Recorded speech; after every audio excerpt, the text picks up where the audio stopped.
Alors, Alain Soral, ton dernier livre, Plus con tu meurs, est désormais disponible à la vente. C'est un abécédaire assez facile d'accès, mais avec certaines réflexions plus ou moins poussées. Peux-tu nous rappeler les conditions dans lesquelles tu l'as écrit? Bon, déjà, je vais le poser. Testicule 2. Hein. Oui, eh ben, c'est d'ailleurs dans le préambule ou la préface. J'ai pris, après un long processus judiciaire, 40 jours de prison ferme qui se sont soldés par 40 jours de bracelet, hein, puisque dans le canton de Vaud, les prisons sont pleines. Donc, il y a beaucoup d'ailleurs de condamnés. Je crois que c'est un des cantons où on met le plus de gens en prison. Et comme les prisons sont pleines, et que je suis quand même un écrivain de plus de 65 ans, on m'a octroyé généreusement un bracelet, ce qui correspond à une assignation à résidence pendant 40 jours.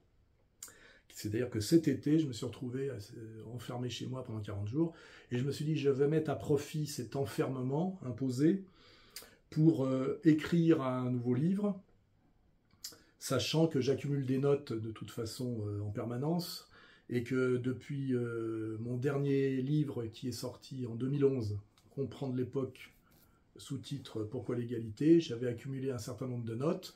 Alors des notes plus ou moins drôles, plus ou moins profondes, plus ou moins travaillées, et qui se sont soldées après 40 jours de travail acharné, parce que je tenais à finir ce livre dans les 40 jours qui m'étaient impartis. Ça a donné un recueil de texticules, hein, c'est-à-dire de petits textes qui vont de l'aphorisme au texte de fond, sur des sujets très divers, mais qui nous permettent de comprendre, à mon avis, parce que c'est toujours mon travail, moi, de faire comprendre où en est et où va ce qu'on peut appeler l'Occident collectif, dont d'ailleurs j'ai découvert à mes dépens et tristement que la Suisse faisait partie. Voilà. Alors, dans le livre, tu as notamment reproduit les discours que tu as coécrits avec Péninck pour Jean-Marie Le Pen, donc BBR, Valmy, 1er mai. Cette proximité avec le chef t'avait valu quelques inimitiés au sein du FN. Avec le recul, quel est ton regard sur la tentative d'insuffler la ligne gauche du travail, droite des valeurs au mouvement? Ah, déjà, il faut comprendre que moi je suis une sorte de sociologue de terrain, hein, de sociologue sauvage, et de même qu'à un moment donné j'ai pris ma carte au Parti communiste français, d'ailleurs au moment où l'URSS s'effondrait, c'est-à-dire où on ne pouvait plus accuser quelqu'un qui était membre du PC d'être un agent soviétique, puisque l'Union soviétique avait disparu. Et l'intérêt que j'avais à l'époque, par exemple, d'être au Parti communiste, c'était de voir de l'intérieur comment fonctionnait un parti dit d'opposition. Hein.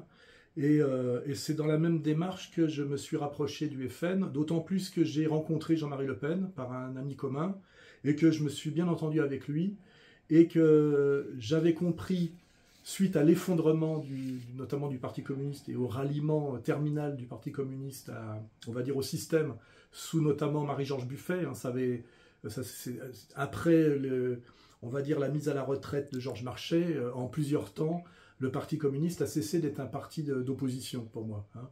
Et la conclusion que j'en ai faite, c'est que je me suis rendu compte et j'ai admis que le Parti communiste n'étant plus un parti d'opposition, le seul parti d'opposition qui restait et qui avait les moyens de peser un peu sur la politique était le Front National. Et je me suis dit, à condition que le Front National prenne une dimension sociale et rompe avec cette idée du riganisme à la française. Hein, et c'est le premier dialogue que j'ai avec Jean-Marie Le Pen. Je lui ai dit, je pense que votre parti a un grand avenir, puisque c'est le seul parti d'opposition qui reste, à condition que vous preniez un virage social, donc un virage, on va dire, anti-libéral et plutôt même anti-néolibéral. Et étrangement, Jean-Marie Le Pen, qui vient, je rappelle, du poujadisme et pas de l'extrême droite, et il faut s'intéresser à ses discours politiques quand il a été le plus jeune député de France vers 1956, je crois. C'était un type qui avait une fibre sociale assez sérieuse, d'autant plus qu'il est pupille de la nation, ce qui joue aussi. Hein. C'est pas comme sa fille ou sa petite fille c'était pas un héritier. Hein. Et donc, il a relativement validé cette ligne. Quand je dis relativement, c'est qu'il fallait quand même qu'il fasse aussi avec les différentes factions du parti. Et surtout, quand je suis arrivé, j'ai tout de suite eu l'hostilité de gens de l'appareil, hein, des apparatchiks, dont le plus visible, le plus notoire était Louis Alliot, hein, qui a fini maire de Perpignan, sioniste. Et pas mal de gens n'ont pas compris que je venais là un peu comme un écrivain, un sociologue, pour voir comment ça fonctionnait, et avec sans plan de carrière, et pas mal de gens ont cru que je venais pour piquer des places. Et les places au FN, il n'y en avait pas beaucoup, c'était les places de députés européens. C'est le seul cadeau qu'on pouvait recevoir du Front, pour la prise de risque que ça représente. Hein, quand vous rentrez au Front National, vous devenez un pestiféré pour l'État français, hein, il faut bien le comprendre. C'est pour ça que je cracherai jamais trop sur les membres et militants du Front National, parce que c'est beaucoup plus dur d'être estampillé extrême droite qu'extrême gauche. Hein. On en prend plein la gueule. Hein. Donc, pas mal de gens, malheureusement, ont cru au Front National que je venais pour la gamelle, comme on dit, alors qu'en fait, non. D'ailleurs, à un moment donné, quand j'ai vu que ma ligne était contrée par Marine Le Pen et Louis Alliot, qui étaient ensemble à l'époque, hein, ils étaient concubins, et que donc je militais pour une ligne qui en fait n'était pas, qui était acceptée à la marge, parce que ça ramène toujours du monde, mais qui était relativement, je dirais, qui avait vocation à être trahie, je dirais, notamment quand Marine reprendrait la suite. À un moment donné, j'ai sorti un texte qui est d'ailleurs dans le livre, qui s'appelle « Marine m'a tué », hein, qui fait référence à une affaire policière assez retentissante, avec la fameuse faute d'orthographe. Omar. C'est Omar Haddad. Hein, et je suis parti. Hein, voilà, je suis parti. Et d'ailleurs, sans jamais attaquer ni Le Pen ni le Front.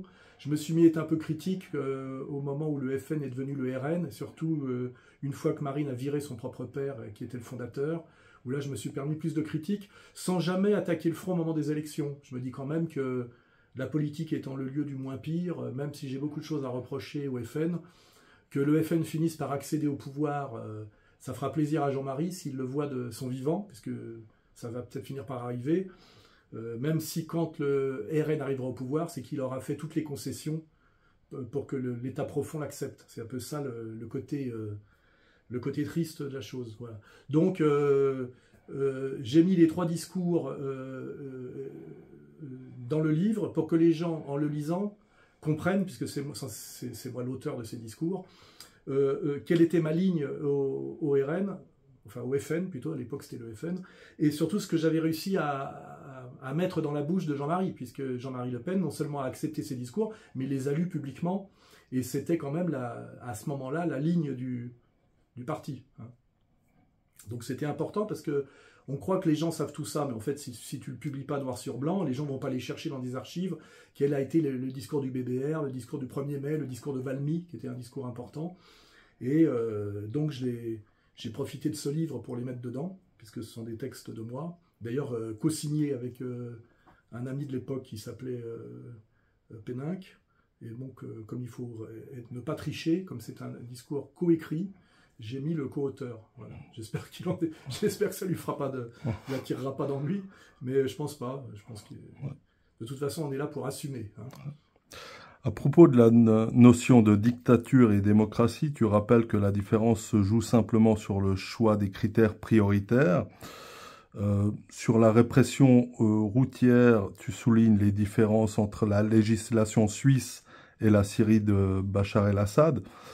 Quelle est ta réflexion sur ce qui se passe en ce moment en Syrie? Alors déjà, ce texte a quand même un intérêt, c'est-à-dire voilà, tout État par définition est un État policier, dont la violence policière ou les priorités policières s'exercent sur des domaines différents selon qu'on est une démocratie libérale ou ce qu'on appelle nous une dictature, qui peut être une dictature éclairée. Donc c'est ça à rappeler, il n'y a pas d'État non policier, ça n'existe pas. Il n'y a pas de pays de liberté intégrale, ça n'existe pas. Et ce que je fais remarquer, c'est que selon certains critères, j'avais remarqué par exemple que le laxisme routier, notamment en Syrie, c'est-à-dire la violence policière, je le constate, s'exerce beaucoup moins l'automobiliste est beaucoup moins persécuté par la police en Syrie, par exemple, qu'il l'est, par exemple, en Suisse. Donc, c'est pour ça que ça dépend. Quand tu choisis un pays, on va dire, tu le choisis selon tes critères.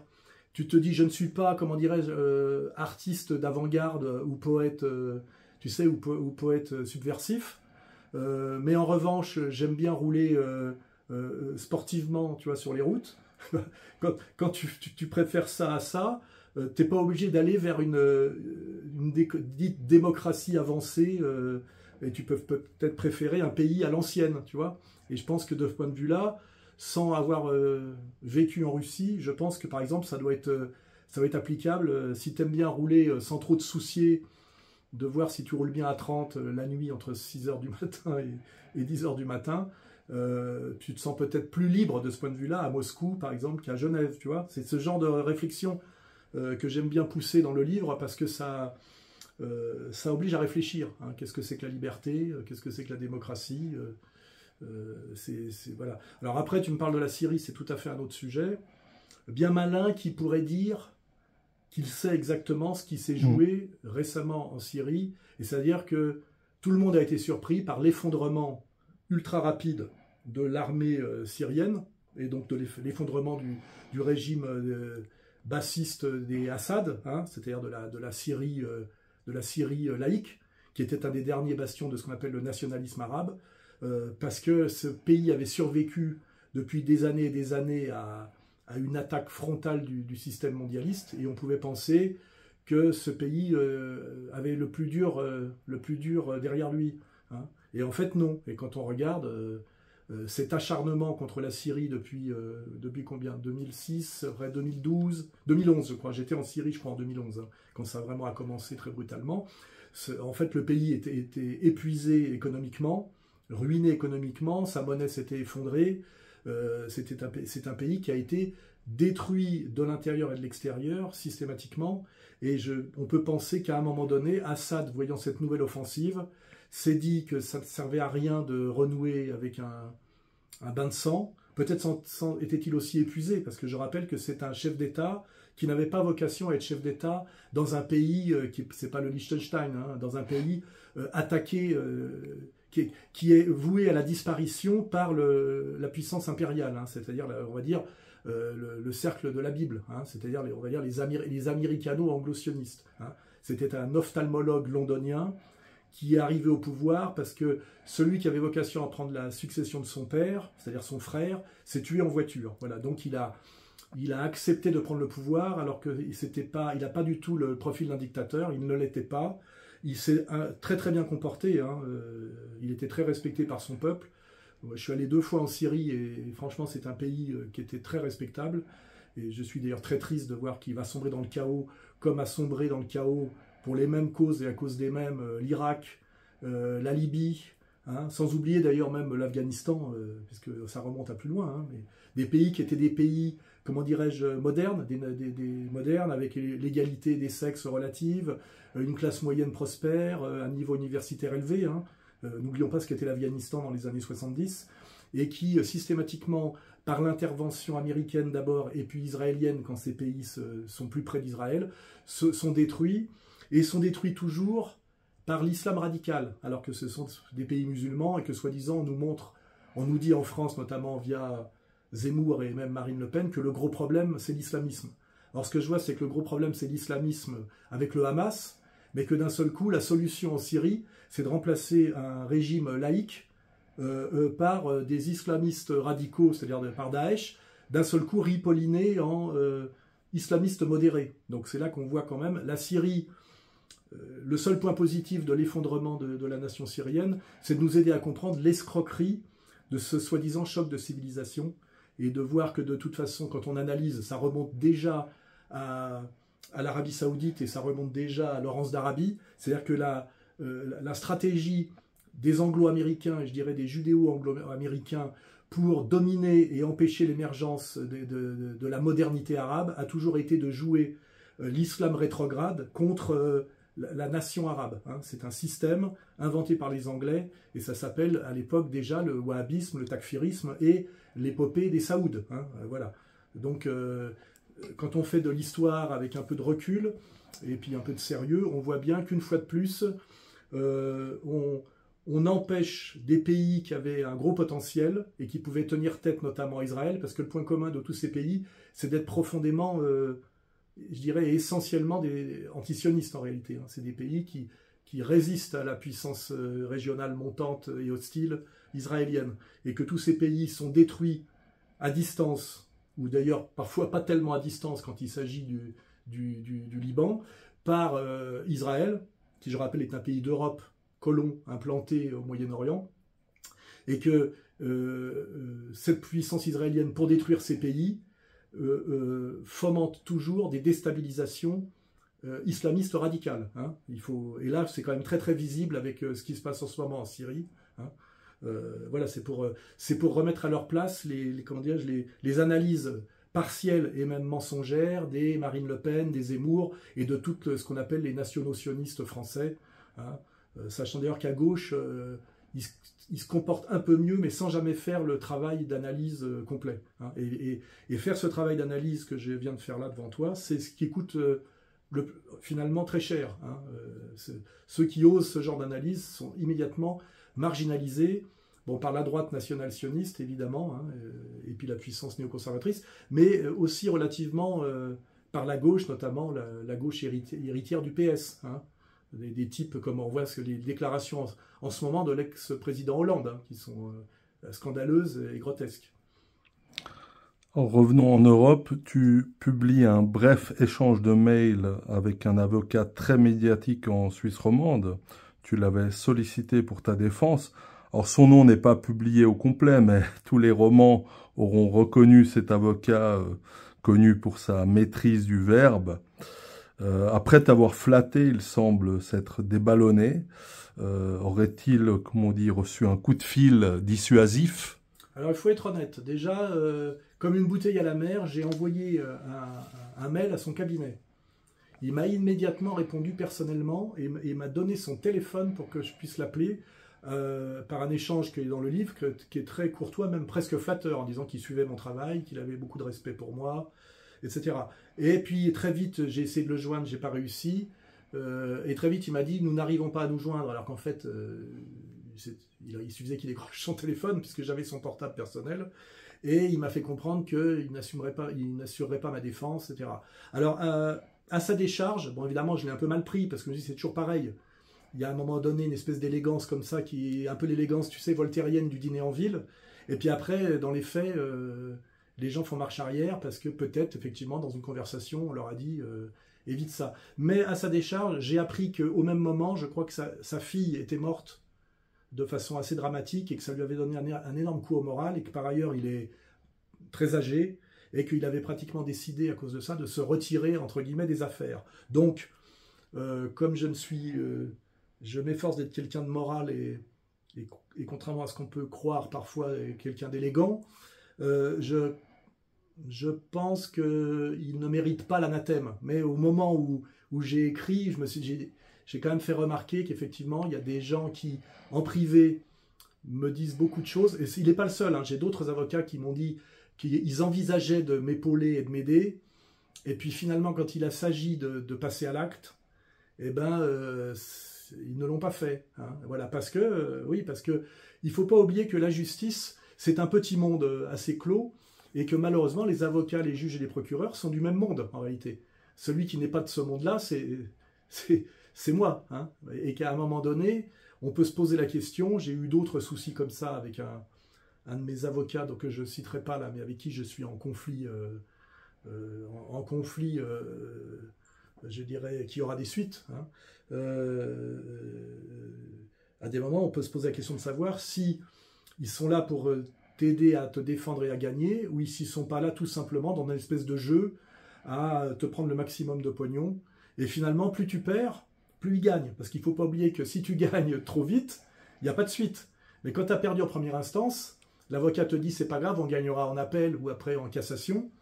C'est pas les termes suisses, mais c'est pas grave. Et en fait, ça veut dire qu'à chaque fois, tu repayes. Donc, est-ce que l'intérêt bien senti d'un professionnel qui gagne sa vie par de la procédure, est-ce que son, comment dirais-je, son but ou son intérêt, je dirais, est de te faire gagner, ou est-ce que son intérêt est de te faire en sorte que tu restes le plus longtemps dans les affres de la justice? Tu vois ce que je veux dire? Dès lors qu'en plus, il est payé au compteur, je le rappelle, hein, comme les taxis, hein. Et je dirais pas comme les prostituées, parce que c'est payé, peut-être, enfin en France, je crois pas, j'ai jamais vu de compteur, c'est les buts.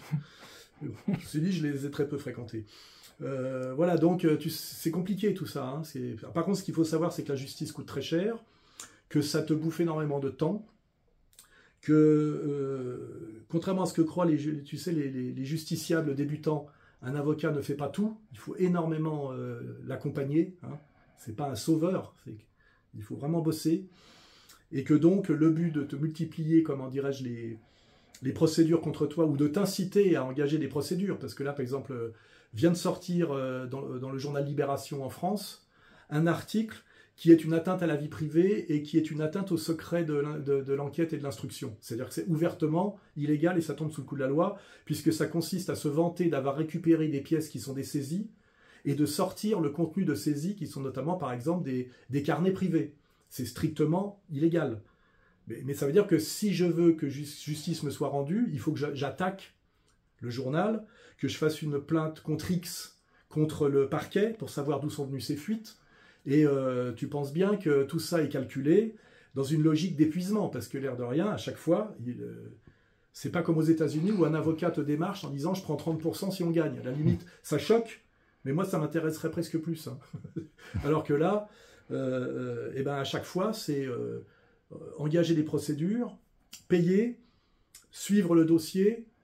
Tu vois, le but, c'est quand même de t'épuiser physiquement, moralement et pécuniairement. Parce que moralement, souvent, tu devrais gagner. Et puis moi, j'ai déjà perdu pour... notamment face à Libération, il y a déjà des années. Ils reconnaissent que le journaliste a menti, mais qu'il a menti de bonne foi. Tu vas dire, ce qu'il dit est totalement faux, mais il l'a dit de bonne foi. Et donc, il y a, comment dirais-je...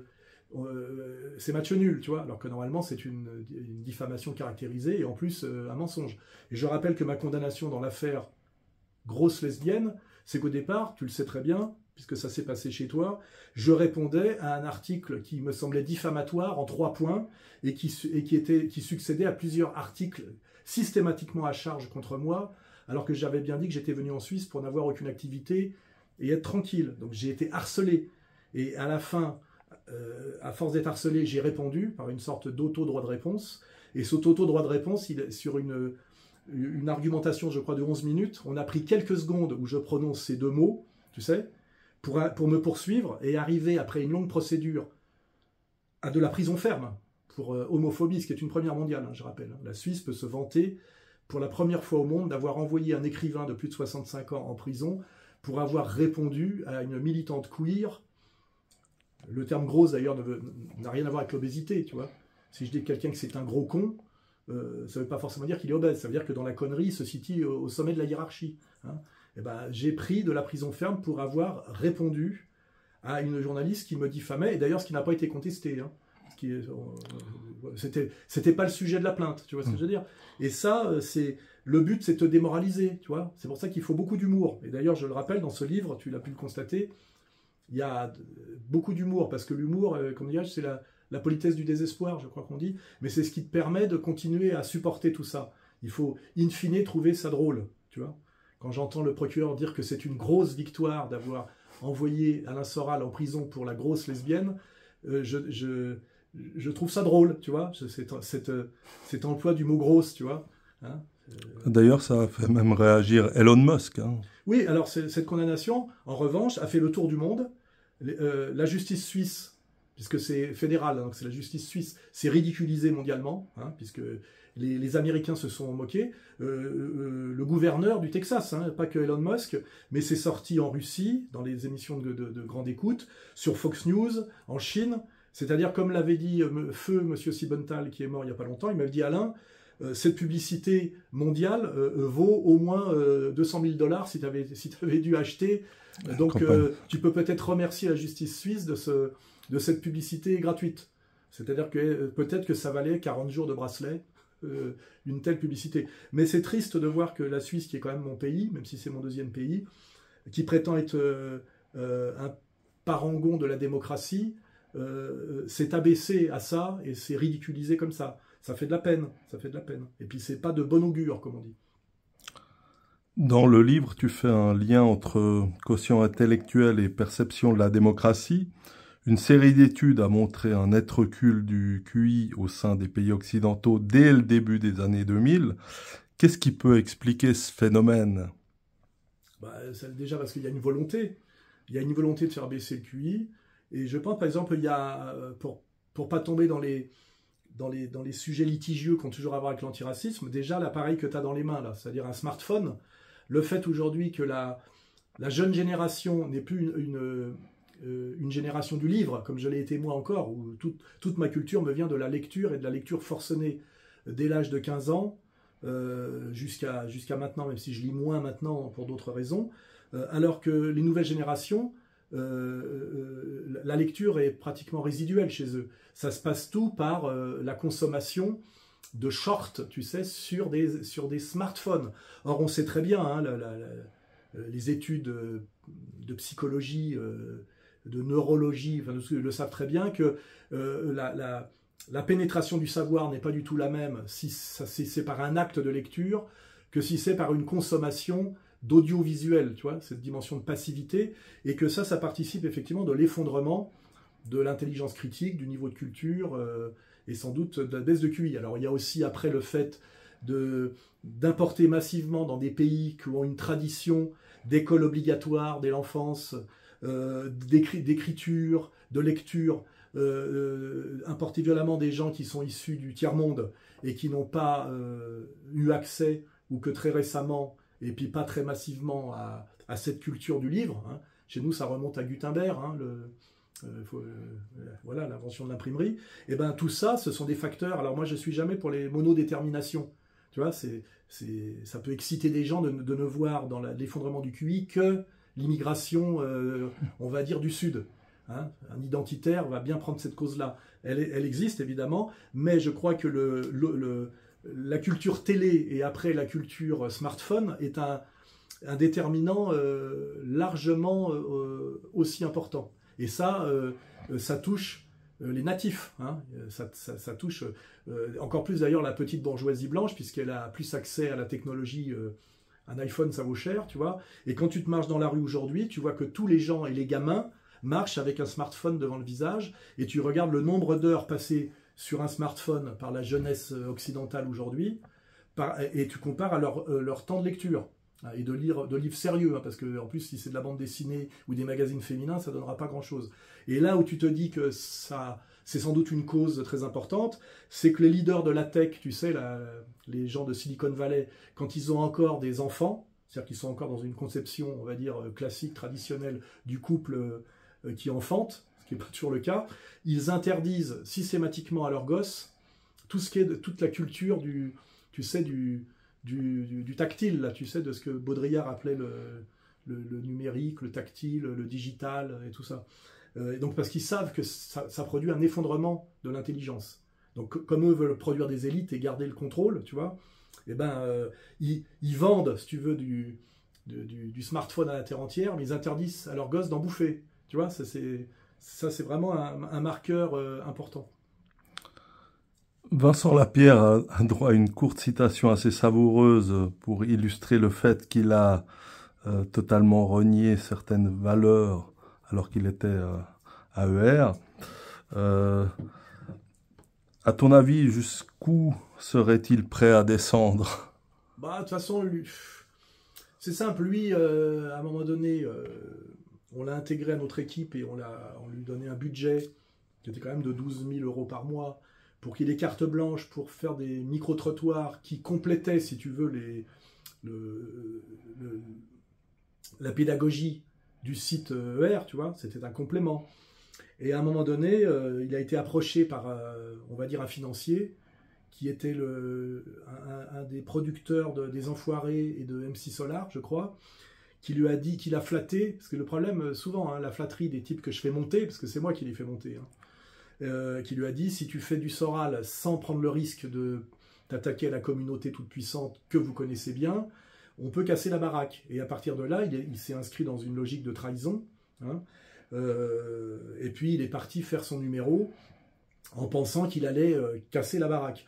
Or, l'air de rien, il n'a pas cassé la baraque, au contraire. Aujourd'hui, il survit en faisant du micro-trottoir sur des sujets secondaires, un peu sociétaux, ce que fait très bien, comment il s'appelle Kentra.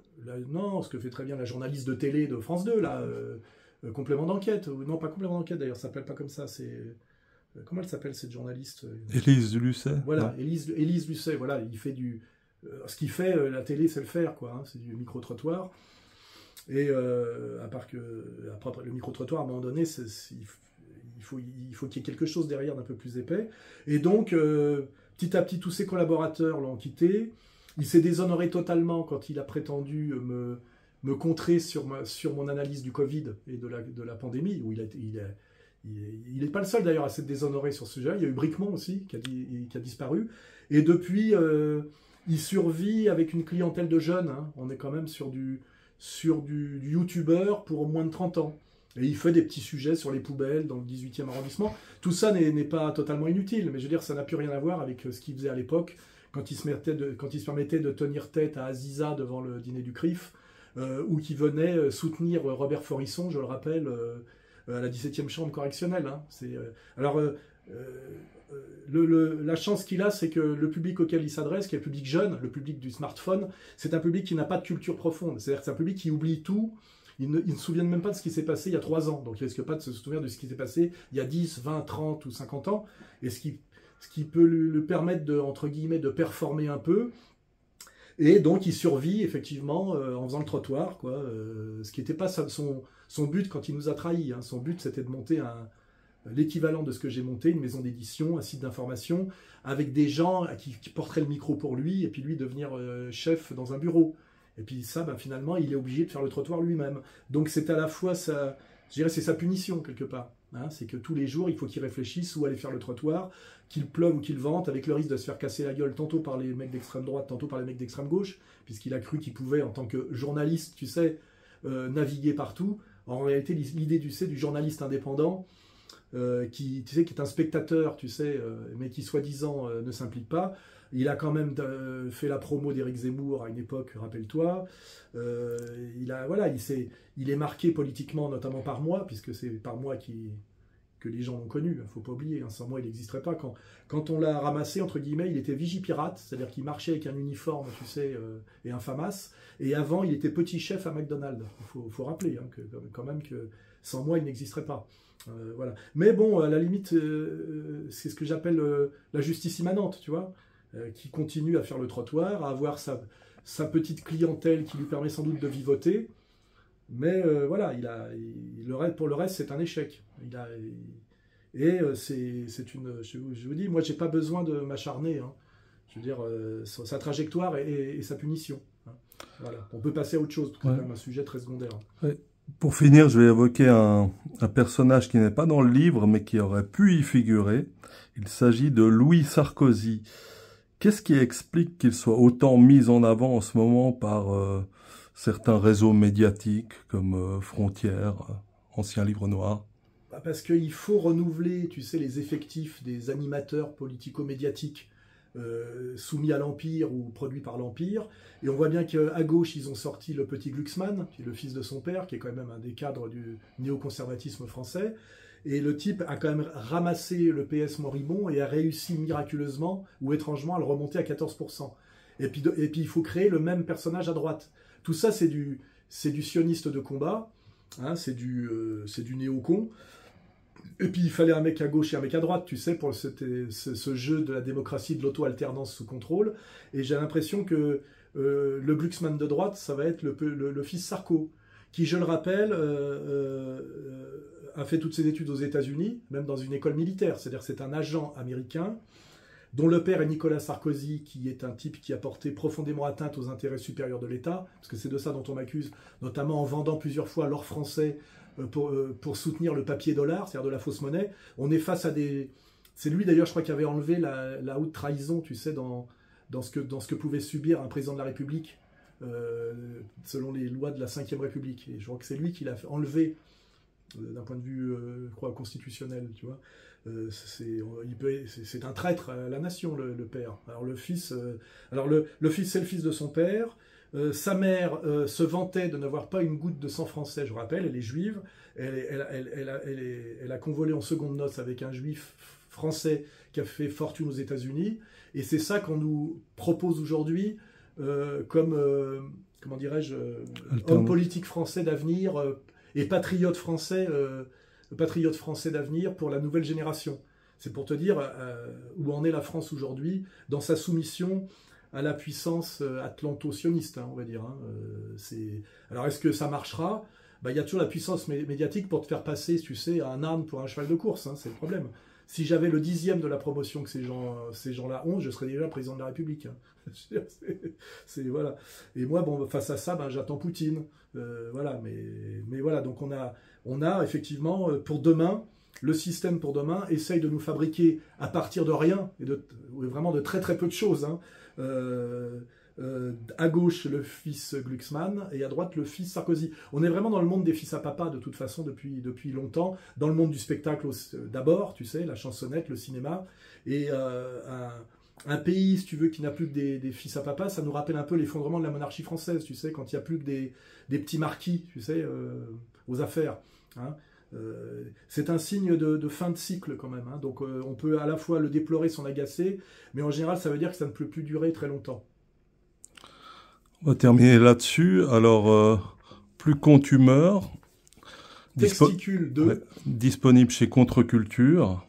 Je mettrai le lien en description pour ceux qui veulent le commander. Ouais, tu diras le nombre de pages et le prix, je crois. Oui. Je ne sais même pas moi-même, hein. Oui, je crois 17,50 € et puis... il doit y avoir 270 pages, un truc ouais, comme ça. Environ, ouais, je mettrai le lien. Ouais. Oui, des textes classés par ordre alphabétique qui vont de l'aphorisme au texte de fond, avec toujours une dimension pédagogique assez claire et un peu d'humour, parce qu'effectivement, il faut essayer de garder le sourire malgré tout pour ne pas sombrer dans la dépression, hein. Voilà. Merci. Et pour Noël, voilà, n'hésitez pas. Et merci à toi.